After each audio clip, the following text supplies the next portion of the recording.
My folks always acted like my brother was the golden child because he was the man of the house. When I finally got my own place, they wanted me to put it in his name. I flat out said no, and then I dropped a truth bomb that they couldn't even fight back against. Hey Reddit, I'm a 29-year-old woman, and honestly, I'm still trying to process what happened with my family these past few months. I've been back and forth about sharing this because it's still pretty raw, but I can't stop replaying those conversations, especially when everything blew up. I suppose a little context would help you understand. I grew up in a really old-school household where my parents had very fixed ideas about how things should be. My brother Damon, he's 32, and since he was the oldest and the man of the house after our dad had to retire early because of health problems, he got treated like a king. And me, I was supposed to be seen and not heard, be helpful and just stay in my place. As far back as I can remember, Damon always got the biggest bedroom, the coolest gadgets, the first helping of dinner, you name it. When we were teens, I started working part-time while Damon spent all day gaming, but my parents would still tell him how mature he was. Meanwhile, I was the one helping mom with cooking and taking on extra shifts to pay for my school books. I can't count how many times I heard, "You have to understand, sweetie, Damon has a lot of responsibility. Someday he'll be taking care of all of us." He didn't, though. Right after high school, Damon bombed out of community college, twice. Then he started a landscaping gig that totally flopped, leaving him buried in debt from all this fancy equipment he barely touched. My parents, they rescued him, not once, but twice. They made it seem like some huge act of selflessness, like investing in Damon's future was the same as preserving the family name or something. Meanwhile, I scraped together enough for a decent state school, snagged some scholarships, and worked nights to pay the rest. I got a degree in digital marketing, landed a killer remote job, and after years of saving, I finally bought a house a couple of months back. Nothing fancy, just a small place, 2 bedrooms, a tiny backyard. But it's mine. I actually cried when I signed the papers. I did it all myself. I didn't tell my parents right away. Part of me just didn't want to hear their usual brush off. And another part, I wanted to savor that happiness for a bit just for myself. But eventually, I invited them over. I figured maybe this time they'd be proud. They weren't. My mom walked in, her mouth all tight like she'd just smelled something rotten. "It's smaller than I thought," she said. Dad just mumbled around the place. "Damon." He didn't say anything at first, just stared with this weird, closed-off look on his face. I offered them tea and cookies I'd baked that morning. Mom said they were a little dry, but I tried to ignore the knot forming in my stomach. Then Damon spoke, all serious. "So, whose name is it under?" I blinked, trying to figure out what he meant. "Mine," I said. "I bought it." He looked at Dad, then back at me like he wasn't quite getting it. "Yeah, but legally, is it in your name or the family trust or something?" I kinda laughed, thinking he was teasing. "It's in my name, I don't have a trust, I put down the money myself." He looked totally bewildered. "Why wouldn't you put it in my name? I mean, I'm the one taking care of Mom and Dad. You don't even live close by." That's when Mom jumped in, slamming her teacup down way too hard on my coffee table. "Exactly," she said. "Damon's the man of the family. He's been stressed out to the max, looking after all of us. Giving him the house would mean the world to him." I was speechless. Wow, it felt like they'd planned this whole thing like it was the most obvious thing in the world to them. "I'm sorry," I managed to say, my voice shaking a little. "But why would I give Damon the house I bought with my own money?" Dad snorted. "Don't be selfish, Thalia. It's not about the money, it's about doing what's right. Damon's always been there for us. You ran off to do your own thing." "I ran off to get a job," I shot back. "A job that pays enough to buy this house? Damon's still living in your basement." Damon stood up, his face bright red. "I didn't come here to be insulted," he said. I stood up too, my heart hammering in my chest. "So you didn't think I'd actually go through with it, huh? Like I'd let you guys guilt me into throwing away everything I've busted my butt for all these years. You want to talk about stress and sacrifices?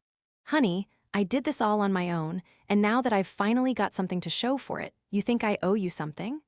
My mom's eyes practically blazed. She was watching me like a hawk, ready to pounce on anything I said wrong.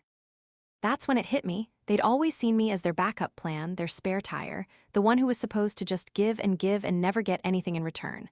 But I wasn't done. Not by a long shot. The air in the room was thick, you could cut it with a knife. Damon had his arms crossed, looking at me like I'd just stolen his best friend. And Mom, She looked ready to launch into a whole lecture about respect and being thankful. Dad was quiet, which meant he was seriously ticked off. He always shuts down when he doesn't get what he wants. I was gripping the edge of the counter, trying to keep my cool before I said something stupid. My heart was pounding, but one thought kept cutting through the craziness in my head. They actually think this is something I owe them. I took a breath and said, "There's something I haven't told you all about the house." And a whole lot of other stuff, actually. Mom's eyes narrowed. "If this is you being ungrateful again?" "No, it's not," I cut her off. "Just let me finish." Nobody said a word. Damon sat back down, but his glare was still there, like he was already planning his next attack. I went over to that little bookshelf in the hall and grabbed a simple blue folder I'd hidden behind some cookbooks. It wasn't anything fancy, you know. I hadn't even let Elise, my best friend, see it. I'd kept it close, waiting for the right time. I gave it to my dad and sat down. "What's this?" he asked, opening it up. Inside were printouts of my loan approval, the papers from closing on the house, and a complete breakdown of my savings and investments. All neat and organized, highlighted in yellow and green. I'd even made a summary page, showing exactly where every penny came from everything I'd saved since college, even that first internship check. "I didn't just buy a house," I told them. "I paid off my student loans. I have 6 months' worth of savings in the bank, and I've been investing since I was 22. I explained, "I made smart choices, lived way below my means, and I didn't ask you guys for a single cent." Mom frowned. "We know you're good with money," she said. "But what's this all about?" I looked her right in the eye. "It's everything," I said. "You all expected me to just hand something over to Damon just because he's the oldest son, the man of the house. But where was that house when I was working 2 jobs in college, when I was eating rice and beans for weeks just to pay rent?" Dad closed the folder and put it on the table. "We had no idea you were doing all this," he said. I just said quietly, "You didn't ask." Damon snorted. "So what?" he said. "So you think being smart makes you better than everyone else?" "Nah," I told him calmly. "I think it just makes me independent. And that means I get to choose what happens with my money." He practically jumped forward, all tense. "You're still family," he snapped. "Families look out for each other." I nodded slowly. "I get that," I said. "So let's talk about that because there's something you don't know." Mom shifted around uncomfortably. "Thalia, if this is just another way of saying you won't help your brother." "No, it's more than that," I cut in, grabbing my phone. I hadn't planned on saying anything. Honestly, I wanted to be nice, just let it go. But if we're talking about who deserves what, we need to be completely honest. I opened my photos and found a picture I'd taken a couple weeks ago. It was a letter from the university. The name, program, and date were all right there. I handed Mom my phone, and her eyebrows shot up the second she saw it. "What's this?" she asked. "It's Damon's university loan paperwork," I said, "from when you co-signed and paid off his second try at college, the one he said he finished." She blinked, totally surprised. "Yeah, so." I looked at Damon. "You told them you graduated, right?" He sat up, getting defensive. "Yeah, I did. I mean, kinda." "You didn't," I said quietly. "I checked. You dropped out after just 2 semesters. You told everyone you had a degree. You lied." Dad looked up, his face hard. "That's not true. Damon, tell her she's wrong." Damon stood up, trying to brush it off. "It's no big deal. It was just a community college degree, you know." I figured I didn't need it once my business got going. Mom stared at the computer screen. "You said you finished," she said, and we all kinda celebrated. But I'd used my savings to pay for it, my hard-earned money from high school. He called it a loan, said I'd get it back when Damon's business took off. I almost choked up, but I kept going. That was 10 years ago. A heavy silence fell. Dad rubbed his temples. Mom's face was just blank. Damon, he looked ticked off. Not sorry, not embarrassed, just plain annoyed. "I was gonna drop it, you know? I thought, okay, maybe that's just the price of getting out. But then you guys all piled in here acting like I should just hand over everything I've built because Damon deserves it more." I leaned back. "Nope, not anymore." That's when Damon lost it. He slammed his fist on the table, making my teacup jump. "You think you're better than me, huh? Because you got a job and a little house? You think that makes you some big shot?" He pointed right at me, face all red. "You owe this family everything. You wouldn't be where you are without us." I looked at him, and something just snapped inside of me. I stood up real slow, nice and steady, and walked down the hall. I opened a closet and pulled out another folder, this one black and way heavier. I turned back to them. "This," I said, "is what I owe you, and I'm gonna show you exactly what that means." So, I went back into the living room, this black folder clutched in my hand. Damon was still there, arms crossed, same as before. Mom was completely white, and Dad looked like he was trying to figure things out without letting on how lost he was. I sat down and put the folder on the table between us. "This is everything," I said, tapping it. "Every single thing I kept track of. All the COVID stuff, every transaction where you guys borrowed my savings, the money moved from my account into Dad's name, even the cash Mom took out with my ATM card back in high school when we needed groceries, even though we all know I was the only one who wasn't eating fast food every single night." Dad frowned. "That was to keep the lights on," he mumbled. I said, "Yeah, I know, but I was a kid, you know? A kid who thought giving her parents her whole paycheck was normal because that's what she was told to do. I kept those records because I was scared. I didn't know how to say no, but something always felt wrong." Mom's voice was tiny, barely a whisper. "You were just helping the family," she said. "That's what good daughters do." I looked her right in the eye. "Good daughters don't get taken advantage of," I said. "Good daughters don't have to prove their worth every single year while their brother gets a pat on the back for even getting out of bed before noon." Damon snorted. "This is pathetic," he said. "You're still hung up on stuff from like 10 years ago. Get over it." I said quietly, "You're right, it was 10 years ago. And you know what I've done since then? I've grown up. I've put in the work, done what I had to, and made plans. I'm not here anymore hoping things will magically be fair. I'm here to shield myself from people who have proven to me, over and over, that I'm only valuable when I'm giving them something." They didn't say a word. I opened the folder. Inside were official statements, copies of my bank records, and, tucked in the very back, a letter from my lawyer. Yep, I got myself a lawyer. Not 'cause I wanted to go to court, but because I was thinking ahead. After my house was finalized, I wanted to put safeguards in place, just in case anything happened to me.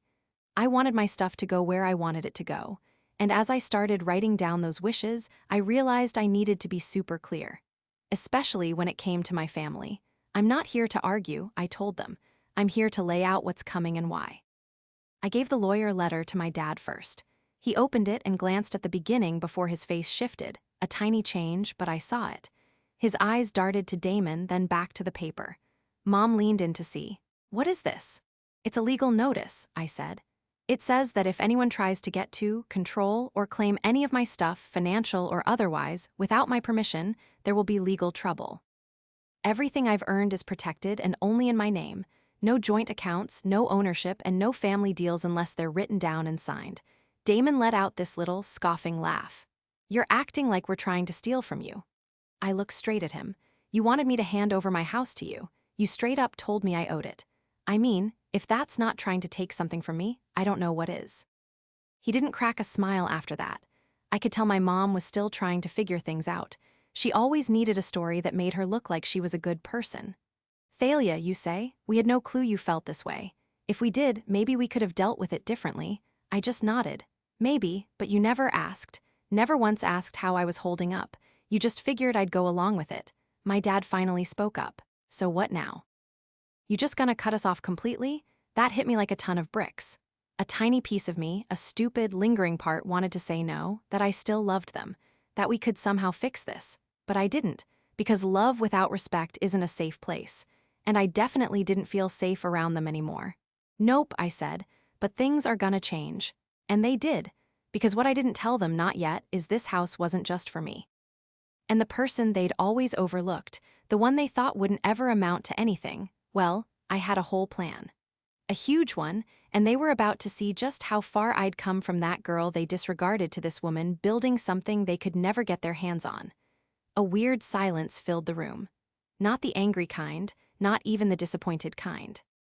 The quiet that settled in was the kind that happens when people slowly get that the person they thought they knew isn't the one right in front of them anymore. I didn't say anything. I let the silence hang there. My mom kept glancing back and forth between me and the letter Dad was holding, almost like she wished someone would tell her it was all a mistake, that maybe I wouldn't really go through with it. But Damon, he wasn't buying any of it. "You know what this is?" he said eventually, flopping back down like he'd just cracked the code. "This is some ego trip. Now that you've finally done something, you think you can boss around everyone who helped raise you." Helped raise me? That line just sat there, stuck in my throat. I raised myself.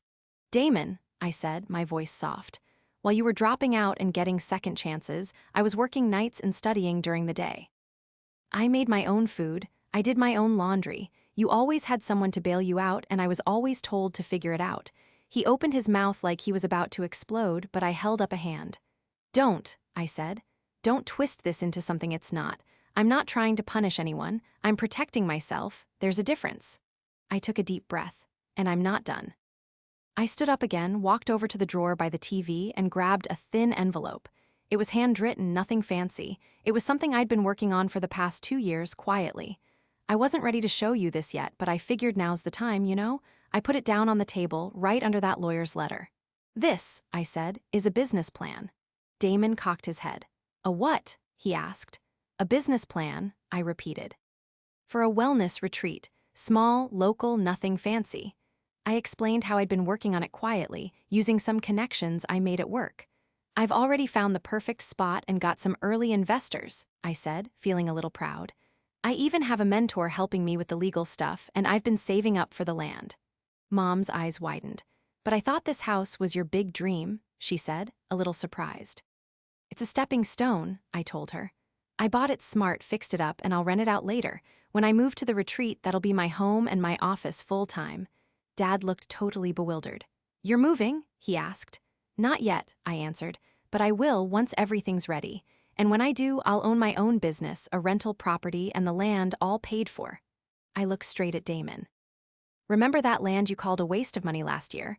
The one you laughed at because it was so far out? He just stared. Here's the deal, I went on. I'm doing this all myself.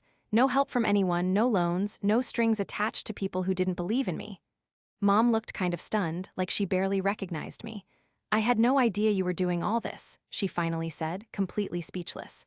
I know, I responded. Because you never even asked. That familiar quiet descended, but it felt heavier this time. Mom looked over at Dad, but he just leaned back in his chair, crossing his arms like he'd finally admitted defeat. Damon let out a short, humorless chuckle. So you're just ditching us, disappearing into the wilderness, and acting like we're chopped liver?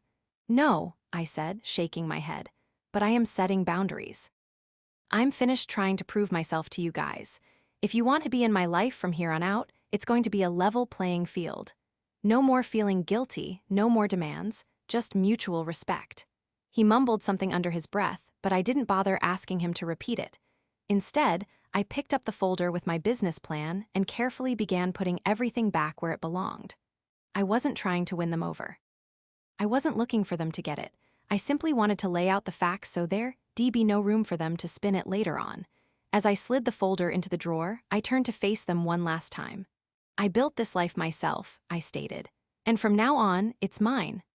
I studied their expressions then, not because I wanted to rub it in, but because I wanted to see who they really were when they couldn't call the shots. Dad got up first. No words, just walked to the door, got his coat, and split. Mom took her time. She looked at me like she was trying to solve some crazy puzzle that she'd never seen before, and maybe she was. You're so angry, she murmured. I'm not angry, I told her. I'm awake. And with that, she just followed my dad out the door, didn't even say goodbye. Damon was still sitting there at the kitchen table, his jaw clenched. He just looked around my living room, taking it all in the plants I'd been tending, the shelves I built with my own 2 hands, the artwork I picked out for the walls. My stuff, you know, not just some generic prints from a store. It hit me then how much the whole house felt like me, like it was proof that I wasn't just barely getting by anymore. I was actually, finally, living. Damon got up and walked towards me. You really think this is the end of it? He asked, his eyes all squinty. You think you can just walk away and pretend everything we did, everything we went through as a family just vanishes? I looked right at him, kept my voice steady. It's not over, I said. It's just actually starting. After Damon stomped out that night, I figured things would get quiet, and for a few days they did. No phone calls, no texts, no snarky emails from my mom, just peace and quiet. But then, just like always, it started up again. Damon started feeding the rest of the family a bunch of lies. Aunts, uncles, cousins, everyone. He told them I'd kicked Mom and Dad out, that I was hiding money, that I'd completely lost my sense of what family even means. He painted himself as the good son, the loyal one, who'd given up everything and was now getting stabbed in the back by his selfish sister. A few people reached out at first. Some were actually worried about me, others were just looking for some juicy gossip. I told my side of the story to the ones who seemed like they were actually listening. I didn't badmouth Damon or my parents. I didn't have to.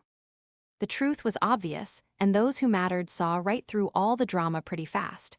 But Damon wasn't done yet. About a month later, I got hit with something from the county. Someone had complained about some work I did on my place without permits, especially the basement suite I'd finished last year. It was totally Damon. He was the only one who'd seen the new setup, and the timing was way too fishy to be random. But I wasn't freaking out. I'd done everything right. Permits, inspections, even receipts from the guys who worked on it. I called my lawyer, gave him all the paperwork, and a week later the complaint was dropped. But that whole thing shifted something in me. Damon wasn't just bummed, he was actively trying to mess me up. That meant I needed to kick things up a notch. Remember the wellness retreat I was dreaming about? I put the pedal to the metal. I put down the deposit on the land, got the business license, and started working with a small crew. I'd quietly gathered some friends from college, a yoga teacher I met at work who was retired, and a local gardener who helped me plan the property. Everyone on the team was genuinely excited to be there. No attitudes, no problems, just a shared goal. A few months later, I moved. I didn't make a big deal about it. I just packed up, rented out my house, and moved to the retreat. My house became a rental, solid, chill, and all mine. So I hired someone to manage my place, so I could finally build the life I'd always dreamed of. I never gave Damon my new address not a chance. My folks tried a few more times to get in touch, all those sweet messages that always turned into guilt trips halfway through. I didn't block them, but I definitely didn't respond to their drama. I sent one message back, just letting them know I was fine, healthy, and working towards my goals. I told them if they ever wanted a real relationship, one built on trust and respect, I was open to it, but only if they could leave their expectations and demands at the door. That was the last I heard from them, directly anyway. It's been over a year now. The retreat is doing okay, small but steady. We have weekend workshops and quiet getaways during the week. I spend my mornings hiking the trails and my evenings watching the stars. I'm not rich, not by a long shot, but I'm at peace. I'm free. As for Damon, I heard through a cousin that he tried starting his own thing.